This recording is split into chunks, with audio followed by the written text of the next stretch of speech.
5 great plans for black in the Sämisch variation of the King's Indian.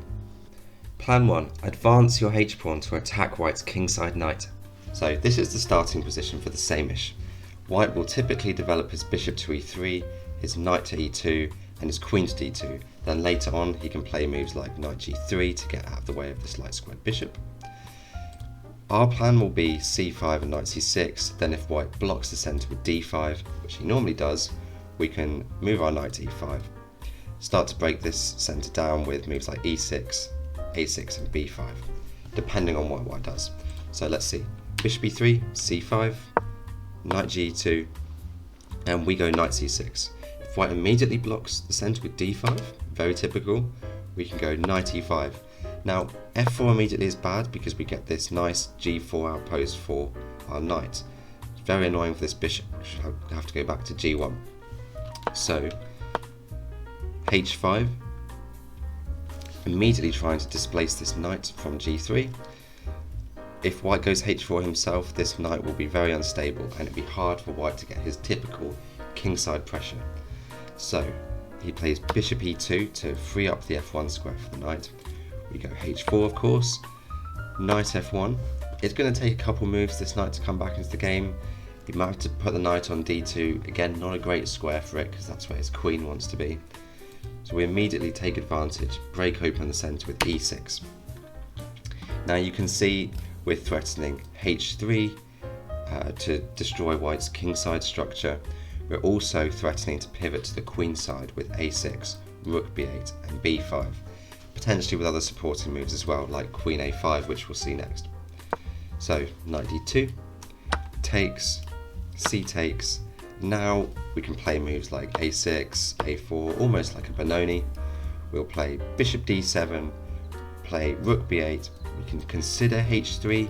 We want white to capture here because if he does, we'll capture the bishop, and it's very hard for white to start a kingside attack against this fianchettoed bishop.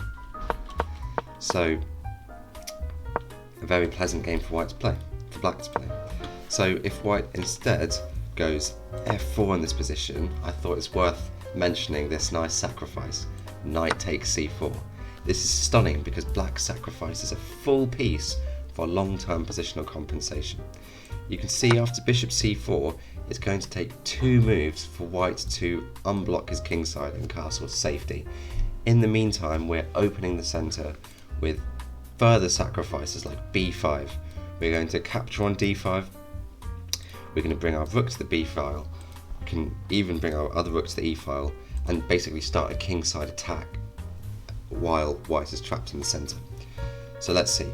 b5, sacrificing another pawn. Bishop takes b5. We can capture on d5. Now, let's say white captures back. We can play rook b8.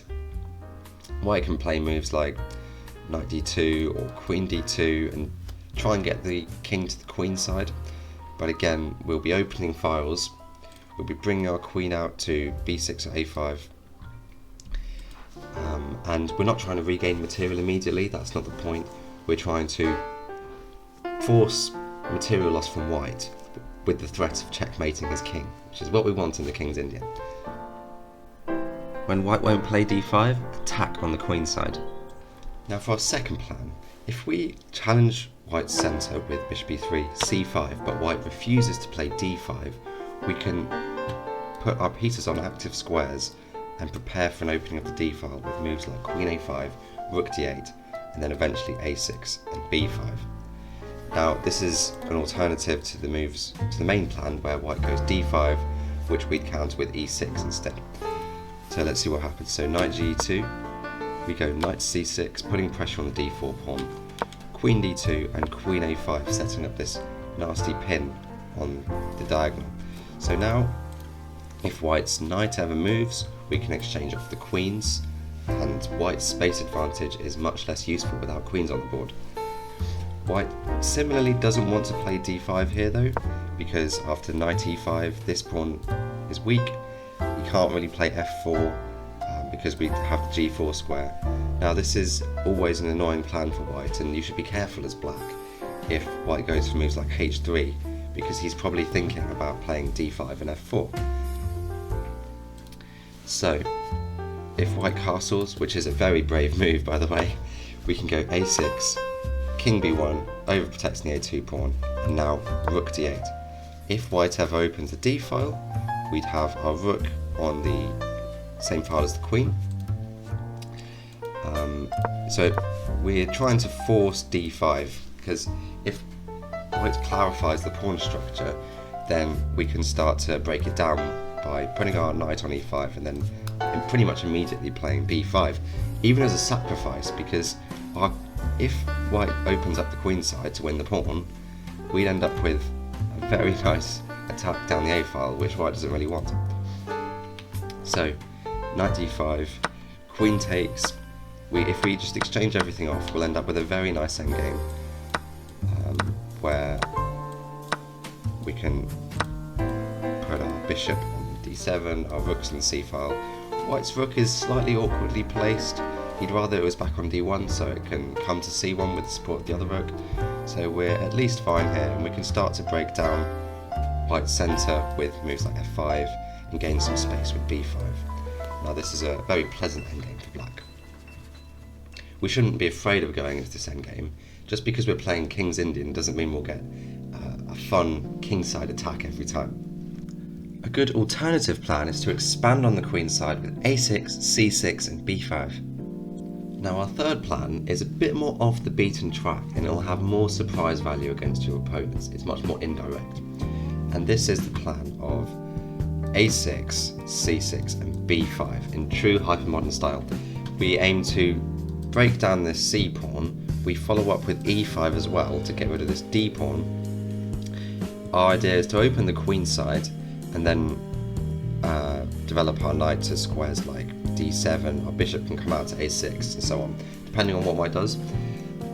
It's something your opponents will be less familiar with, and it works quite well against the typical plans where white castles queen side, because we're opening the queen side, we'll have an attack. So let's see what happens. So castle, just typical development of both sides, a6, queen d2 and c6. Now white doesn't want to play knight g2 here because it will weaken his control over b5. It's not something he can really prevent anyway, apart from by playing a4 himself, but he'd rather put his bishop on the more active square d3 and then put his knight behind. This is much more cohesive. But let's see what happens if white plays a4 for argument's sake. So we can just switch back to our other plan. So c5, d5, e6. Now, if white does kingside development with moves like bishop e2, this is another way white can develop in the Sämisch, by the way. He can go knight h3 back to f2, which then supports g4, h4 later on. We take on d5. You know, time is precious, so take on d5 immediately is my advice. C takes d5, rook e8. We're playing like a Benoni again. We're going to activate our knights. We're going to eventually angle for b5 with moves like rook b8, bishop d7. White can't prevent it ultimately, and we have no problems here. So you can see in the Sämisch and King's Indian in general, there are multiple plans. When white prevents one, you can go to another. So anyway, let's go back to our earlier position. After bishop d3, we go b5, white develops knight g2. Now our idea here is to go knight to b6 to put more pressure on this c pawn and force white into a decision. White doesn't want to take, because then we'd open the a file, we'd have queenside control, we could follow up with moves like b4 and c5. If he plays c5 himself, this is also not good because, well, we can either take it or go d5. Either way, we've got our unopposed two pawns on the queen side, which are quite dangerous. So we go like e7, castles. Now I put the move in e5 because I think this is quite interesting. Forces white into decisions, right? Because there's multiple sources of tension in the centre, and it's hard to decide which one to take. The best move is just d5, boring, blocking the centre. So we take on c4, bishop takes c4. Now we go knight b6, again, not resolving the tension, forcing white into a decision. Bishop b3. Now we can take on d5 here, exchange off pieces. Then we have a plan of pushing a5, a4. If white plays a4 to a5, this creates a target on a4 which we can pile up on with bishop and knight. Also destabilizes this bishop, so white can't really prevent a5, a4. We can just develop normally with bishop b7, hitting this isolated pawn, rook b8 or c8 for example. We can even play on the king side with f5, f4, so a very rich position where we can choose if we want to play on the king side or the queen side. White is going to be reacting, so for example he might play rook fc8, knight c3 to e4, and squash us with piece play, but it won't be easy, so great chance to outplay your opponent here. So for example, a5, a4, we can even go bishop a6 here and hit this diagonal. It also allows knight c4 down the line as well. So you can see this a6 plan is quite potent, and you can look at the evaluation as well. You can see we're definitely better here. Plan 4, attack the queen side in the Sämisch gambit accepted.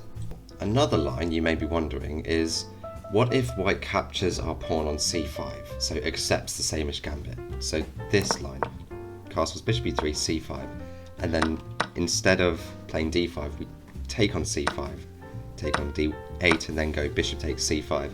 Now, this is generally not played for white because black has such good compensation, but it's hard to see why. So we're going to play knight c6 straight off to defend this pawn. Our long-term plan involves moves like knight d7, gaining time on this bishop, b6, bishop b7, and then knight to c5. And we create quite a cohesive structure where our rooks end up on the d and c files, and we're playing against this c pawn. Meanwhile, white is going to take at least 4 moves to get his king castled. So for example, he could play knight g2, knight g3, bishop e2 and castles. That's one way. Another way is if we've blocked our bishop, you can also go knight h3 and f2. Either way, it shouldn't really worry us because his kingside's so passive anyway. And if white neglects to castle, then 10 moves down the line, we'll have activated all our pieces and he'll be scrambling around trying to defend everything. So this c pawn will be weak, this b pawn might be weak. So let's see a line. Knight c6, knight ge2 is the main line, so this. White can also go knight d5, which is a bit more solid, a bit more boring. So the line here, worth remembering, is knight d7, because we sacrifice another pawn, so takes, king f8, and then we immediately regain it with bishop takes b2. So rook b1, bishop g7, and now white's extra pawn is this weak c4 pawn. It has no prospects, it's not going to advance because our knight covers that square. In fact, our knight is going to sit on c5, defend the b7 pawn, our bishop's going to come out, our rook's going to come to the c file, we're going to gang up on this pawn, win it, and then have a much better queenside piece structure. So nothing we should be worried about. Let's just play on to see how it goes. So knight h3, knight c5, knight f2, again developing kingside, bishop e6, bishop e2, and rook h c8. Now you can already see the computer prefers black here. So going back, knight g2, we'll want to go b6, bishop a3. We can go bishop a6, but after b3 our bishop is looking at granite. So much better to go bishop b7, and then later on, if white ever wants to advance on the king side, this bishop will be unleashed. So white normally goes rook d1 just to get his pieces into the game. We will want to keep pieces on the board. Remember, we're down a pawn, we don't want too many exchanges. Knight d7, very typical move in this line. White might go knight d5, and we can go knight d5. Again, we're not scared to sacrifice this pawn, provided that we've calculated we can either get an overwhelming position with a tactic or win the pawn back. That's important to bear in mind. So remember the plan of bringing the knight back to d7 into e5 or c5, bring the rook to the c file, and playing b6, bishop b7. That's what you need to remember in this line. Plan 5, for those adventurous players out there, play the Benko Gambit sacrifice, b5. For all the Benko Gambit fans out there, I have a line for you as well. So bishop e3, c5, same main line as before. knight g2, knight c6, d5, knight e5, knight g3. Both sides develop according to their normal plans. Now b5, this is a good version of the Benko gambit. So if white captures on b5 with the knight, for example, this is effectively a pawn sacrifice. We can play h5, h4 to lock the queen side. Now our long-term plans are e6, capture on d5, again always good to open that e-file. We can play a6 to kick this knight back. Our rook can land on b8. Now the linchpin of the plan is activating this bishop on g7. If we can get these knights out of the way and white's forced into a move like b3, this bishop will sear down the diagonal and hit this a1 rook. The knight also won't be able to sit on c3. This is something we should always keep in mind. Meanwhile, white's just going to go for his normal development with bishop e2, castles, and then try and develop the queen side and just batten down the hatches, withstand our assault. So if you like sacrificing these pawns, this line's for you. Now you can see the computer thinks this is nearly equal. So e6, d takes, bishop takes. Now you might wonder what happens if white tries to win another pawn. We can actually take on c4 and this is fine. Even if white tries to liquidate, it will still take him 2 moves to get his king to safety, which doesn't change after he's exchanged the queens off. He can play bishop g5 maybe, but then we can just start doubling up on the d-file. We're playing a6. We're hitting b2 obviously, and there's this latent threat along the long diagonal in this position. So I would take black here. Now if we go back to before queen takes d6, if white instead goes b3, playing positionally, we can go knight e8, unleashing this bishop, defending this pawn. Now if white plays an innocent move like bishop e2, by the way, white's best is actually just to have a perpetual with bishop g5, queen a5 check, bishop d2, queen d8, so this is a draw immediately. But if white plays bishop e2, then we have a winning tactic. So we play a6. Now the knight doesn't want to really land back on a3. This rook is actually hanging in the corner. So if the knight goes back to c3, we have a discovered attack with knight takes c4. Very nice to see. And after this, we're just winning an exchange. We've always got to be careful giving up this bishop for the a1 rook because it can become a good exchange sacrifice for white if he plays queen takes a1, bishop h6, threatening mate for example, but here it's not really a problem because our knight covers on g7. I hope this video has been really useful to you in understanding the Sämisch variation. I hope you can see there are many plans for black to try and destabilise white's centre and get either kingside pressure or a queenside attack. So thanks everyone for watching and I'll see you in the next one.